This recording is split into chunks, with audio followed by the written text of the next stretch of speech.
Salut, c'est Source. Aujourd'hui je suis à Tokyo pour l'instant shoujo, plus précisément à Jiyugaoka pour visiter les vraies pâtisseries qui sont mentionnées dans le roman Le pâtissier de mes rêves.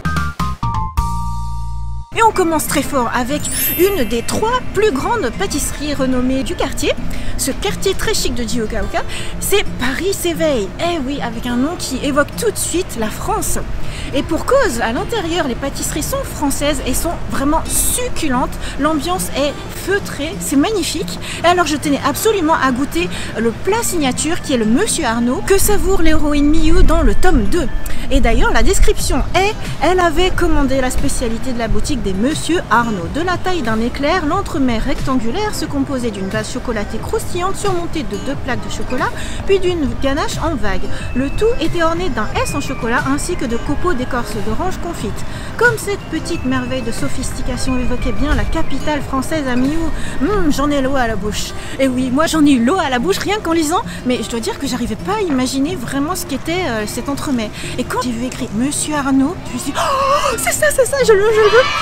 Et en plus, il est trop pas cher quoi, 560 yens, c'est hyper abordable. Moi j'ai déjà mangé des pâtisseries à genre 700-800 yens, ça c'est hyper bien. Ça fait vraiment une ambiance, Morgane me disait, ça lui rappelait des pâtisseries de Annecy, ça fait vraiment à la française. Et en même temps, bah tu sens que c'est de la pâtisserie japonaise, parce que c'est pas trop buré, pas trop sucré. Justement, je craignais que ce soit gras, un peu comme les pâtisseries françaises, mais en fait non, c'est ajusté au goût des japonais et du coup pour moi c'est parfait.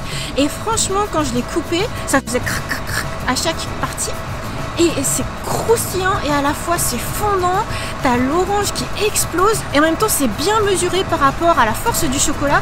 La description justement qu'en fait Miyu, parce que l'intérêt dans ce livre c'est qu'il y a une description un petit peu comme dans Les Gouttes de Dieu, il y a des envolées lyriques qui te donnent envie de savourer ça en vrai. L'envolée lyrique de Miyu c'est incroyable, le chocolat doux de la ganache et celui plus amer des plaques se rencontrent au milieu des notes fruitées de l'orange, du croustillant, des noisettes, du praliné.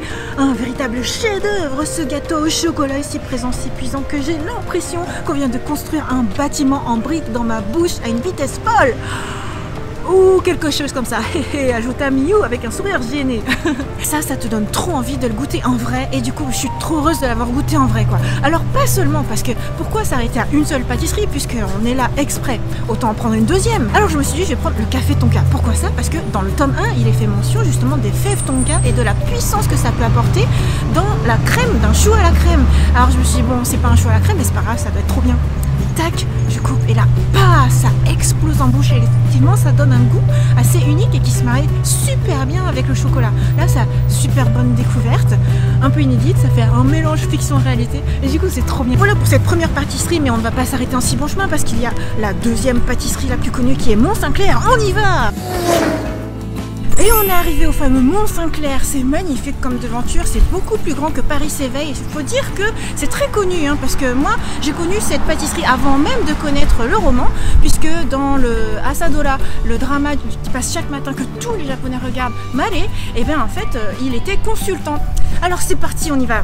Et c'est la vie, après tout, le tome 1 s'ouvre comme ça. L'héroïne se fait larguer et après tout elle se dit oh bon bah voilà tant pis, hein, je suis sur la colline de la liberté, Jiyugaoka, et je suis libre comme l'air. Bah, c'est la vie. Alors, pourquoi ne pas manger un gâteau? C'est la vie. Eh bien moi j'ai envie de dire, c'est pareil, parce que je voulais aller déguster ça dans le salon de dégustation et c'est fermé juste pour quelques jours, pile quand je suis là. C'est la vie. Ça me fait penser à Sailor Moon live action avec la chanson de Minako. C'est la vie. Alors du coup, j'ai pris à emporter un petit gâteau, c'est la vie, parce qu'après tout quand même, c'est le gâteau sur lequel s'ouvre l'histoire. Et on va aller chercher un petit parc pour aller déguster ça.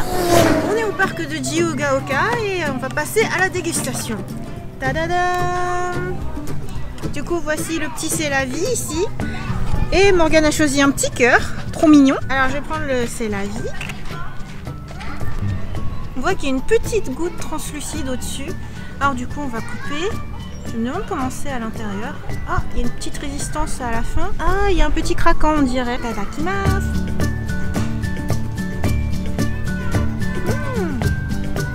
C'est fondant, c'est comme si tu mangeais un nuage et que tu finissais par une petite note croustillante.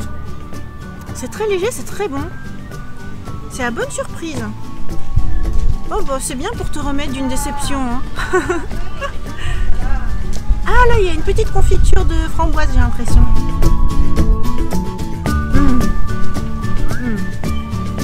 avec la petite note de framboise encore, c'est meilleur. Ouais, c'est bien pour se remettre d'une déception. C'est très bien pour finir du coup cette vidéo. Ah ben il y a l'autre gâteau. Et c'est parti pour le Tiberi en forme de mignon petit cœur tout brillant, surmonté d'un petit biscuit. Hop, c'est moelleux à souhait, sauf le biscuit à la fin.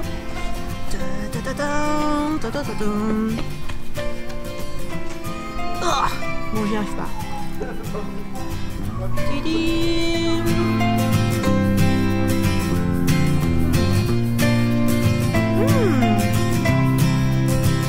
On dirait que c'est saveur sakura, un peu saveur fraise, saveur sakura, tout à fait de saison, note printanière. Oh, c'est une très bonne surprise. Excellent choix Morgane. Et c'est parfait pour finir cette vidéo sur une petite note légère et sucrée. J'espère que cet instant shoujo à Tokyo vous a plu et je vous donne rendez-vous dans de prochaines vidéos sur la chaîne d'Akata. Au passage, si vous voulez vous télétransporter avec moi, rendez-vous sur ma chaîne Rosalys pour une vidéo sphérique 360 où vous pourrez apprécier une promenade à Jiugaoka. Bye bye. J'attends juste que le coup de main et que la voiture parte. C'est un énorme. Donc Miyu a dit c'est incroyable, le chocolat doux de la ganache est celui plus amer des plaques de chocolat. Qu'est-ce qu'il y a? Je pense qu'il faudra relire la description parce que là il y a eu un combo infernal. Un combo infernal. C'est la vie hein. Ah ça c'est la vraie vie du Japon. Pour mesurer la durée du passage à niveau. On dirait que c'est à l'infini. Je craignais que ce soit vraiment trop doré pour... On y va. 2 minutes de vie